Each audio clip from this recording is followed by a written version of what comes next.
I found this little piece of Bristol paper that I cut ages ago.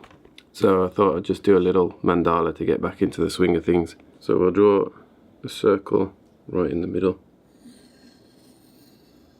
Then I'm going to go up to where the line crosses the circle and draw another circle the same size. Then I'll go down to the bottom of the circle and do the same thing. And then I'm going to use these points where the circles cross, and I'm just going to put an arc 90 degrees to the left. I'll use the other intersection to put an arc that crosses that one, and then I can use that to find the horizontal line. I join that to the center. There's a horizontal. I'm going to use the points where that line crosses the circle, the center circle, to draw another circle the same size.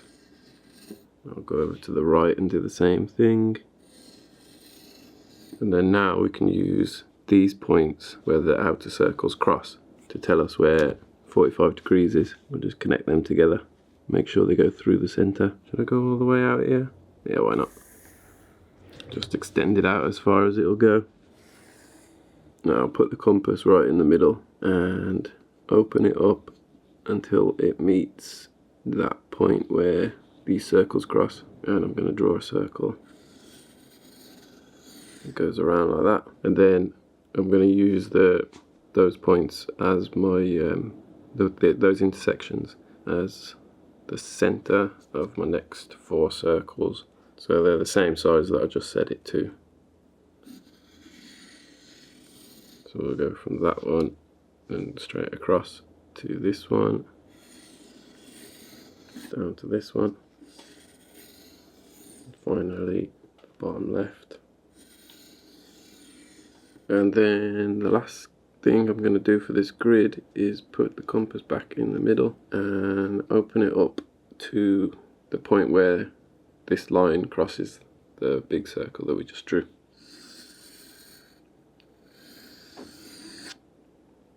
Wait, that's not actually what I wanted. No, I'm going to go, I want it here. So it's the diameter of the first circle that we drew, isn't it? Yeah, that's better.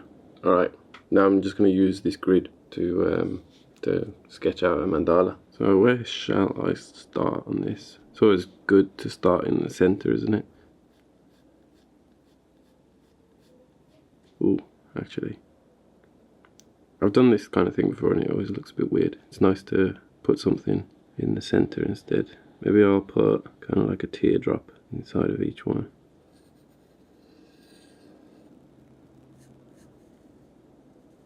Cool, it kind of looks like some fruit, and then I'm gonna have this coming up.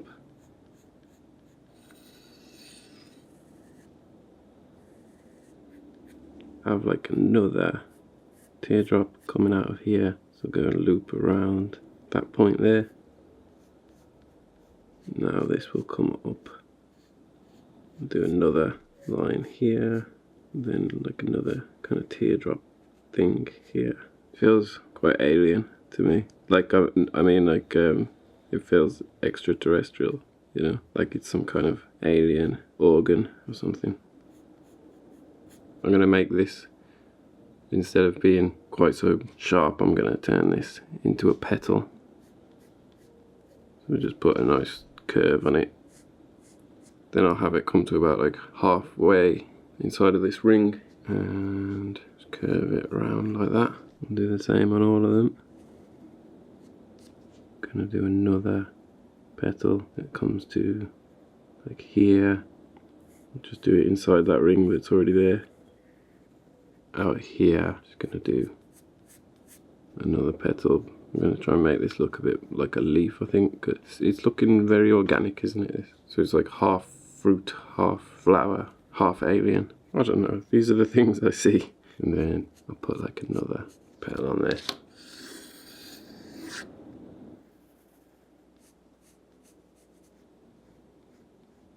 Inside of the petal I'm going to put just some things to make it look more like a leaf, I guess. I mean, it's not really going to be a leaf.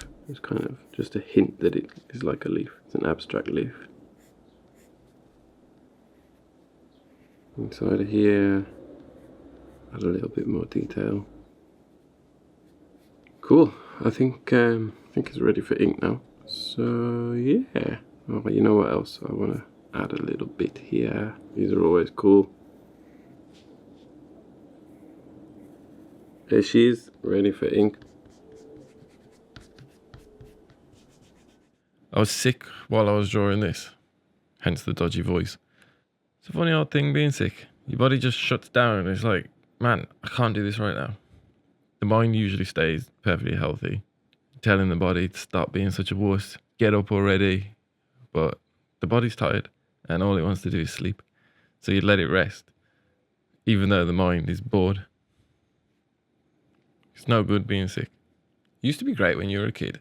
Like, no school, stay at home all day playing N64, eating tomato soup from a tin, dipping bread in it. You had an excuse to do nothing because most of the time when you're a kid, you're being forced to do shit you don't want to do.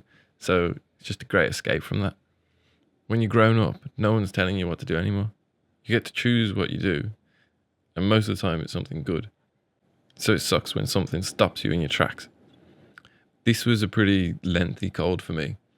I spent a lot of it in the dream world and just thinking about life. I didn't read or watch very much because my head hurt. I just wanted to have my eyes closed. But one eye-opening book that I read was The War of Art by Stephen Pressfield. It's all about the resistance that artists face and the acts of self-sabotage they must overcome. I related to it a lot. It also talks about what it means to be a professional at anything really, but specifically a creative professional. And one thing that I learned that I find is a battle in the days of the internet is to create as if there is no audience. I mean, I always used to do this without even thinking about it, but once it becomes a source of income, you just naturally find yourself creating from a place of what has performed well in the past because you want to get paid for your work. But the professional concentrates on the work and allows the rewards to come or not come, whatever happens. But it's easier said than done, isn't it? So when the gas has run out and you're toasting bread for your kids on an iron, I think, I don't know, it's all about balance, isn't it? It's like so much in life. Sometimes you've got to make art for the market to pay the bills. Because it beats working for someone else, doing something you don't enjoy at all. You're still doing what you're passionate about. You're just doing it as, like, treating it like a job, you know? But then once the bills are paid, you're free to create whatever you like. And that's what you have to do is once the bills are paid, you should not focus on things that are basically don't sell out. Just pay your bills and then create what's coming from your soul,